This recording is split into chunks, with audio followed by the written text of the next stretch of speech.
Hi guys, welcome to session 74 of Java Full Stack Made Easy. In this session of Spring, we will be talking about the setter injection, constructor injection, and inner beans. We are still doing with what? The XML based configuration. If you remember, in the previous session, I created a bean factory out of a class path XML application factory, right? So application context, a spring.xml, and where in the spring.xml we learned how do we create the beans and how do we initialize the values to those beans, right? So this is what we have discussed in our previous session. So today we will be discussing that this property, the concept that I am doing here is the setter injection itself. That means whenever an object is created, an object can either be initialized like this. If you remember this, an object can be created like this, or we can also create object like this, right?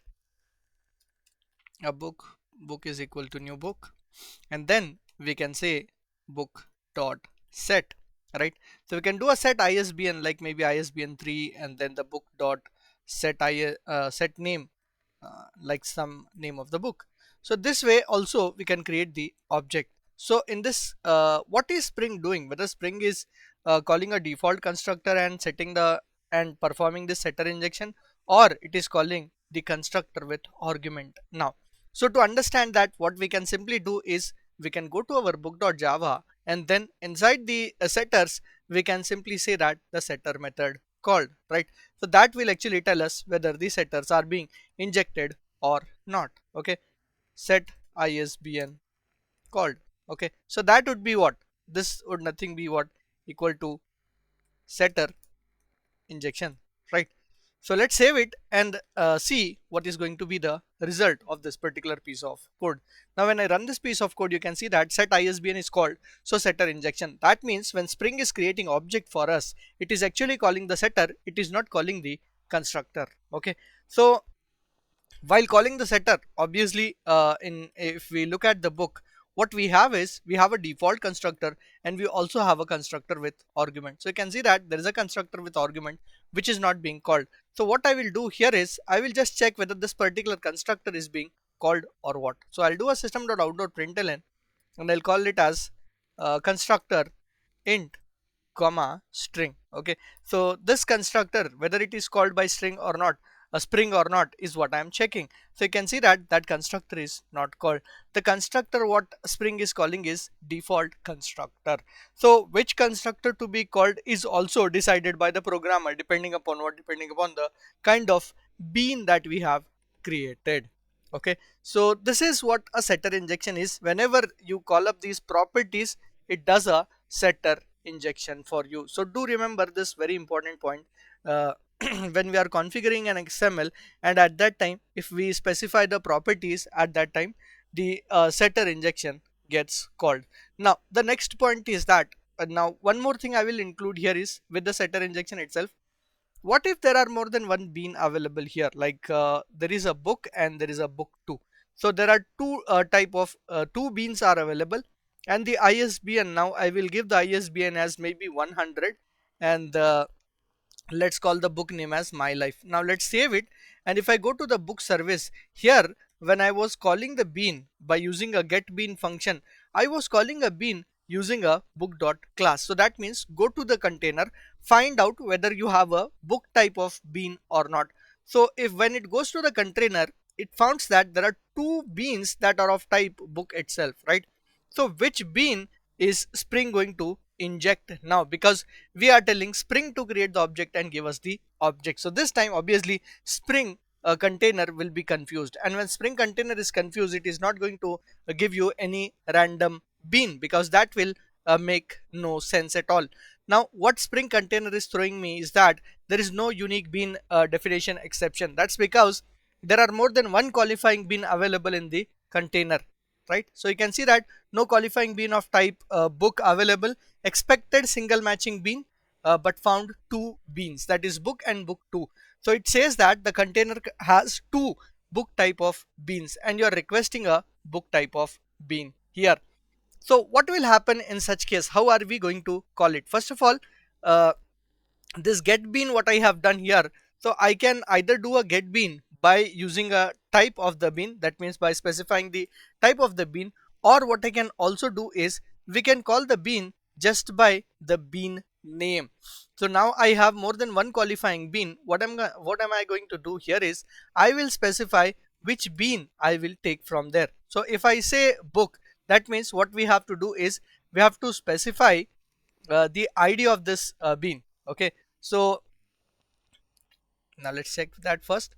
Type mismatch cannot convert from object to book. Okay, that is because this get bean is gonna return us an object of bean type here. Since we were saying that it is of type book class, so automatically the typecasting was happening here. When they created this get bean method, their return type was object, so we have to bring it down and simply we have to convert it into book.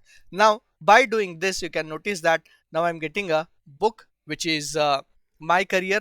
And the next thing is that the moment I try and say book 2, it is going to actually call up the second bean.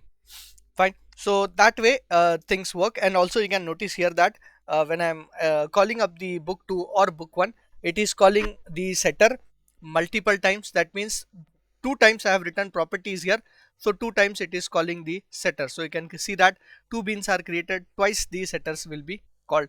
So whenever you have a confusion, that means if more than one qualifying bean are there, then at that time either you specify the bean ID. Okay, so just by writing this class name will not be sufficient. So hopefully in this example we got to know how things work when we have a setter injection. Fine. So let me first put this into the repository. After that we will be focusing on the next concept, that is going to be how are we going to call up the constructor rather than having a setter injection. So let me share every single thing with you. In the previous session itself, I have already shared you the dependencies that I'm using over here, right? So dependencies are already created. Now the next thing is simple, that is going to be our book.java book service. In book.java, just I have changed what I have changed the setter part here, system.out.println, and in the book service, instead of calling this book by giving its type, I am giving the ID and calling the book. Okay, the same get bean method. So because in the previous session we gave the type, because that's why we didn't we were not required to typecast it here. Since it is just a get bean with the ID, we have to typecast that, because this book too does not specify any type for this get bean. Get bean method returns the object type of data, that's why it has to be typecasted. So I'll share everything with you now. So we have to create another repository, that's gonna be our day 74 repository, day 74. And in the previous session, in the video I did not add the code, but the code is already added in this session day 73. Okay, so this is gonna be my demo 1. Let's call it as setter injection. And the spring .xml, that's the first file that I have copied. And the next thing is the book.java that I have modified, where I have just written a setter to understand the setter is being injected. Fine. Now the next part is gonna be the service, which is main.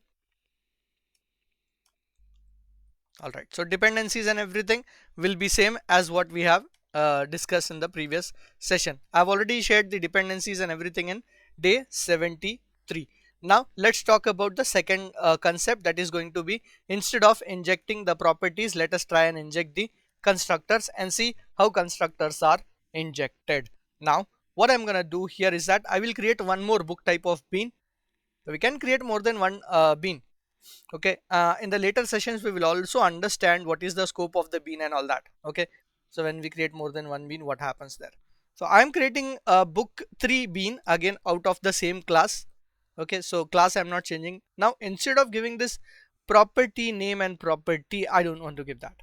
Right now what I'm gonna do here is that I'm just gonna uh, I want to perform a constructor injection. That means the value has to be injected through a constructor. So once I'm having the value to be injected through a constructor, you can see that there is one constructor available into this particular class that takes a integer argument and a string argument. So I want that to be called. Okay, so what we have to do in that case? So we have to again call the tag called as constructor argument.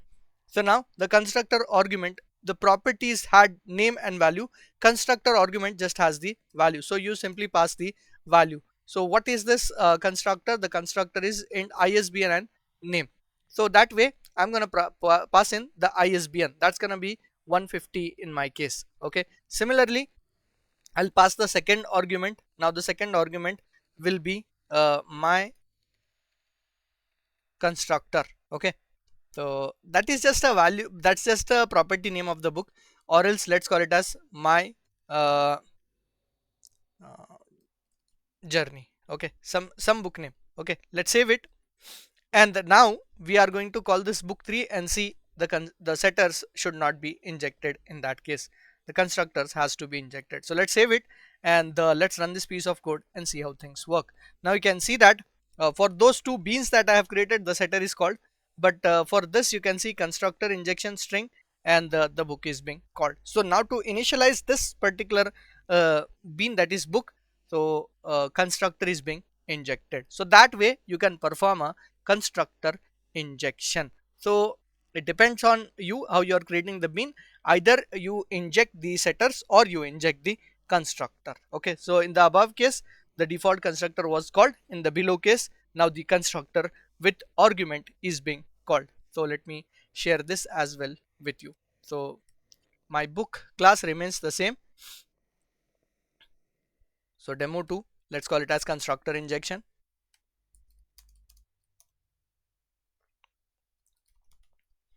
Constructor injection, and once again the first class that I have copied is the book.java, where nothing is changed actually. Let's just call it as book. And the next thing where the things are changed is spring.xml, where I have provided the configuration. I've created the third bean there, and lastly the service, which is main. Inside the main I'm just calling it by the name of the bean. All done. Fine. Now there can be one tricky part of this constructor injection. What is that? See, when we were performing a property injection, at that time we were passing the name of the property clearly, like this value is for ISBN and this value is for uh, name of the book. But in both the cases you notice that since although it is an integer value, but what I'm doing is I'm giving double quotes to it. That's how the integer values are even recognized here. That means how these integer values are given. Now there can be a problem. Now what is that problem? How could we have a problem? The problem could be something like this, right? So I'm giving this 150 as a value, and my journey as a value, which is for the obviously the name of the book, right? So now what I'm trying to do is I will simply try and perform this, which is 200. Okay, so which is a valid value for a string as well, right? So string has a valid value for this. Now what I would like to do is that I'd like to first check what value is given to what property. Okay, so let us first run this book service. So when I run this, you can see ISBN is 150, name is 200. That is fine. As long as this is considered, that is fine. Now the problem comes up when we have more than one constructor here, because in Java it is possible to overload a constructor, right? So now I'm gonna overload a constructor, and I will simply change the sequence of the arguments that I'm passing in here. So which is completely valid in Java. This is completely legal. Okay, so now there is this name and the ISBN. So constructor injection, this is string comma int. Now what constructor will be called? Since I'm giving a spring.xml, 150 and 200, both the constructors are eligible to be called, right? So if constructor 1 can be called, that is int comma string. Constructor 2, that is string comma int, both can be called. Now what Spring is gonna do? Which particular constructor it is going to call? So there is a problem here, right? So because of that argument, let's see what Spring does first and also understand the behavior of that. So when I run this, you can notice that 150 is ISBN, name is 200. That means the constructor here, the result itself tells you that the int comma string constructor is called, but the other constructor is also eligible to be called, right? The other constructor, that is string comma int constructor, can also be called. Now what I'm going to do is I will simply write this constructor first and write the second constructor later. That means only the sequence is being changed. Once again I will run this. So before I run this, I'll show you the previous result was int comma string. Now when I run this piece of code, you will notice it is string comma int. So what it is preferring now, the constructor that is written at the top is being preferred, but that is not how it should work, right? So because it might give you illegal values, ISBN has become 200 and name has become 150 now.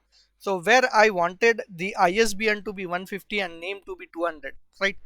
So only because the constructor is written above, I don't want the entire value of the properties to be changed. So what can be done in such cases when there is confusion like this? So is there a possibility of us passing in something like this, which is name equals to ISBN, right?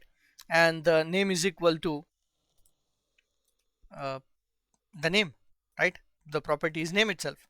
So like we did in the property binding, that means sorry, not binding, property injection. So let's run this, and now you can still see that although I have given the ISBN as 150, it is still calling the same. That means the property name is makes no sense here in the constructor injection. So what needs to be done in such cases? So this is actually a problem statement, right? So there is a problem in this. So what has to be done in such cases? First of all, I think I've already shared your constructor injection.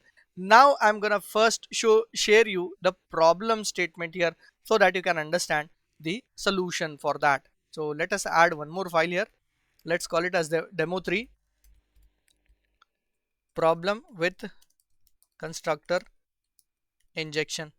So what is the problem? If we have two constructors with the same number of argument, and if only the sequence is different, then there can be problem like this.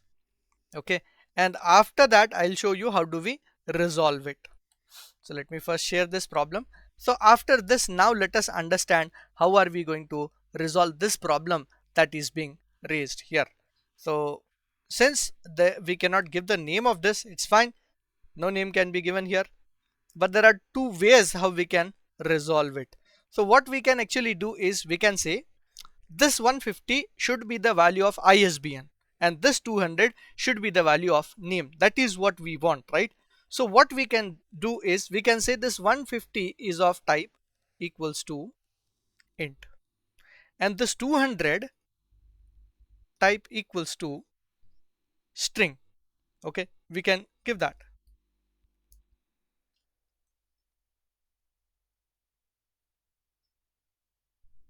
Oh, sorry, because of this.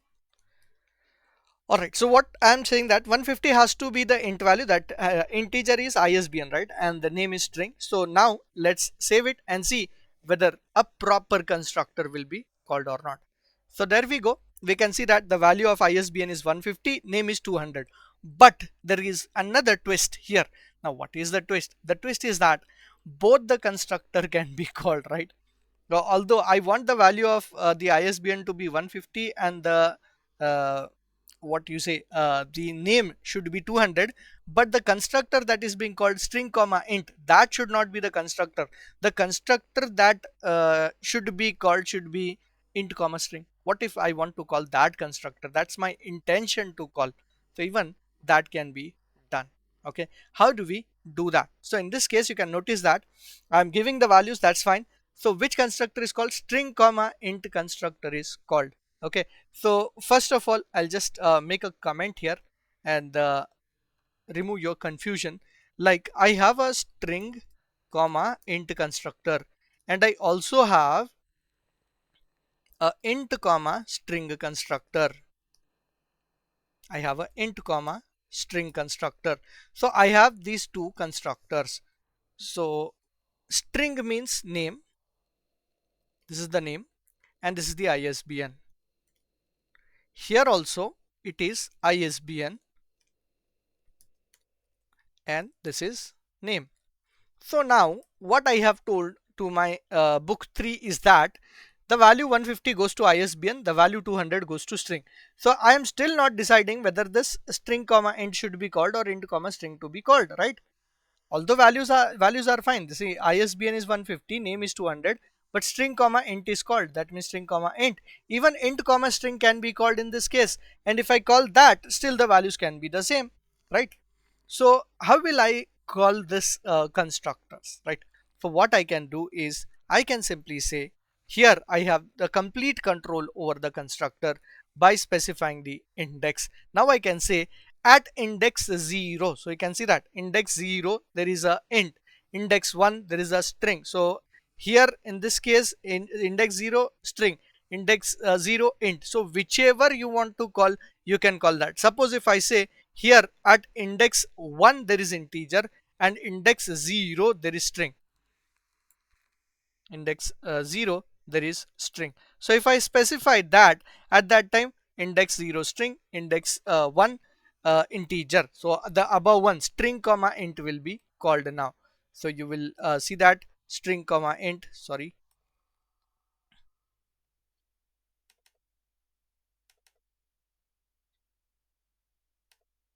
so string comma int should be called in this case. Now you will notice a string comma int constructor is called. Okay, and if I want to call int comma string, what I can simply do is can go here and change the index, 0th index integer value, first index string value. So it'll understand at 0th position do we have integer, yes, 0th position integer is there, first position string is there, so it is going to now call int comma string. So let's run that and see that it is now calling int comma string. So that way we can remove the confusion completely by specifying even the indexes. So hopefully you have understood how can we resolve the problem when there are more than one constructor that do qualify to be called, and how do we resolve that confusion. So I will share all these three codes now. That was a problem statement. This is the solution for that. Let's call it as demo for constructor injection solution. So here is your Java code with two constructors and then the XML, spring.xml, where I have specified the index as well as I have specified the type. So only types can be specified, only index can be specified. If you combine them together, you can call anything, any type of constructor that you like. Okay, all right, so that's done.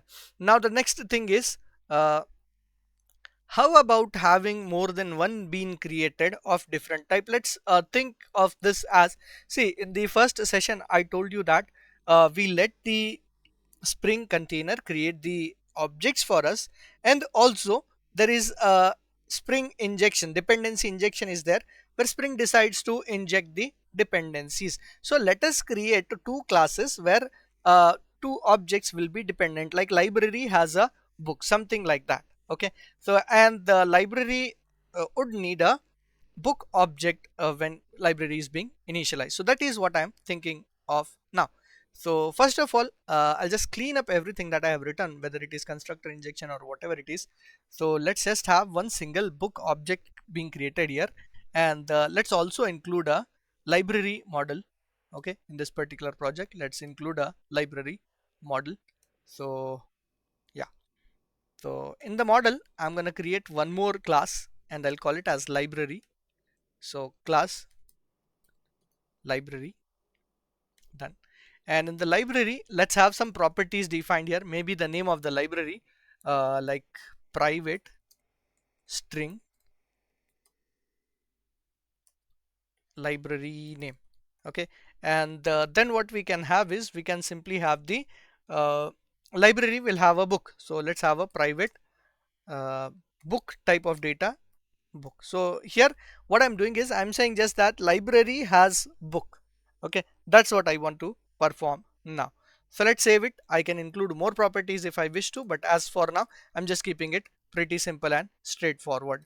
So let's have a library construct. Default constructor is created. Let's create a constructor with argument as well. So generate constructor using field. That's done. And obviously the next thing would be generating the getters and setters. So in the future tutorials we will also remove this boilerplate code by including some of the more advanced Java concepts, that is either by including the records or by using the lombok. So there are two ways of removing this boilerplate stuff in Java. All right, so I think the library, we are done with that. The library contains a book, and the book object has to be injected in the library bean. Okay, so that's what I am looking for now. So let's go ahead and see how are we going to configure the XML where we get the library which is being actually initialized with the book as well. So here I don't want the book bean to be called. Let us just clean this up everything from here. What I want is, I want a library bean to be called. So we have to obviously create a library bean for the same. So let us create the library bean here and see how are we going to refer that. So one more bean I am going to create. Let me just copy the above tag. So I'm going to create a library bean. The ID is going to be library and the class is library itself. So we have to now change the class. Since it is there in the same package, I don't need to change the package. Now the properties has to be given. So I have the properties like what library name is there, library name, and the name of the library. Let's give some library, maybe city central library. Okay, and what is the next value? Yeah, the next thing is simply the book itself, right?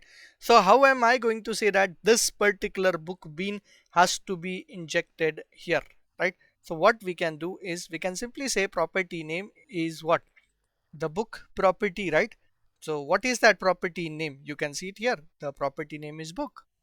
While creating this, I am creating the property name is book. So this is the book that I want to inject here.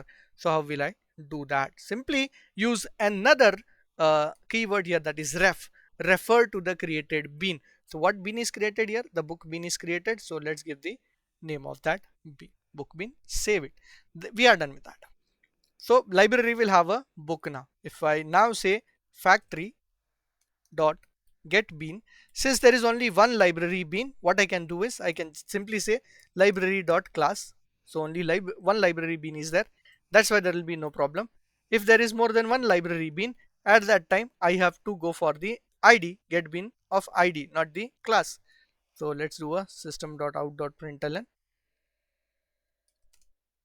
done the library stuff. All right, so let's save it, and now you will see that we have the library as well as the book is set already. The book that we have, ISBN of the book is 50, name is my career. That's the uh, book that is being created. So this way we can perform referencing, that is injecting the bean can happen, and the concept of connecting this bean to this bean is called as the bean wiring. So we will talk about more about the bean wiring in our later sessions, but as of now understand that connecting two beans are called as bean wiring.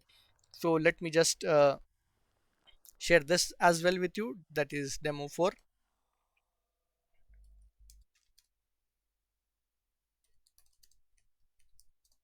Bean wiring, this is not completely we have not done yet with the bean wiring, but we are just seeing what exactly a bean wiring is. There are two type of bean wiring, again manual and auto. We will see that in detail in our next session obviously.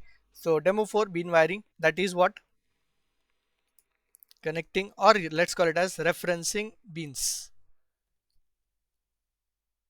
Referring a bean,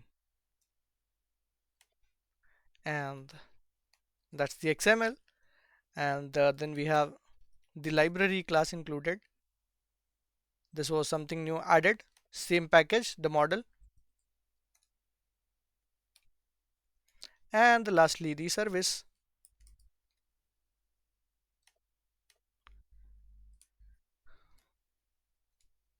All right. So like I have connected these two beans that I have, the book and the library. What I can also do is there is another concept called as the inner beans. So what we can do is we can also have an inner bean created. Now let's see how are we going to create an inner bean here. Okay, very simple. Let's go to spring.xml, and in the library I actually want to create a inner bean. So how do I actually create a inner bean altogether? So what I can do is here there is a property book. So one property I have already defined. Now inside this particular property I want to define the bean. Okay, so what you have to do is you have to simply say a property, the name of the property, and within the property you can go ahead and create a bean altogether. So I'll just copy that and put it here entirely. So this is my inner bean. Let's call it as inner bean. So I've created the ID. Now everything, whatever you want to give, maybe value you want to give 150 and you want to give some value, maybe let's call it as my inner bean or anything. That way we can simply create this. Let's save it out, and now let's call up the library and see whether the inner bean will be referred or not. Obviously now inner bean has to be referred because I did not refer to any other bean. The above bean is not referred. I have created a inner bean for that. So let's go ahead and run the book service. Now you can see that the inner bean that I have created, obviously the name of the library is City Center Library, and the books that I have not now created is 150 ISBN my inner bean. So this way we can create inner beans in Spring. So hopefully the concept is clear to you. In the next session we will talk more about the concept of wiring of the bean, that is bean wiring. So this is going to be our demo file, inner beans XML. And in fact in this service nothing is changed, and in the library also nothing is changed. What I have simply done is I've just created an inner bean. I'm using the same service and the same model as well. Nothing is changed there. All right, so hopefully you are enjoying in the series. In the next session what I'm gonna do is that I will simply show you how do we connect the beans, that is concept of bean wiring. We will also talk about the auto wiring concepts and all that, and creating the beans with what array of beans and all those things we'll talk in the next session. And obviously in the first session itself I have told you that Spring supports two type of configuration, the XML based configuration and the Java based configuration. When we move to Java based configuration, the code in fact will be very much less than what we are seeing now. So if you are liking in the series, subscribe to my channel, share it with your friends, and support my channel. Thank you. See you in the next video.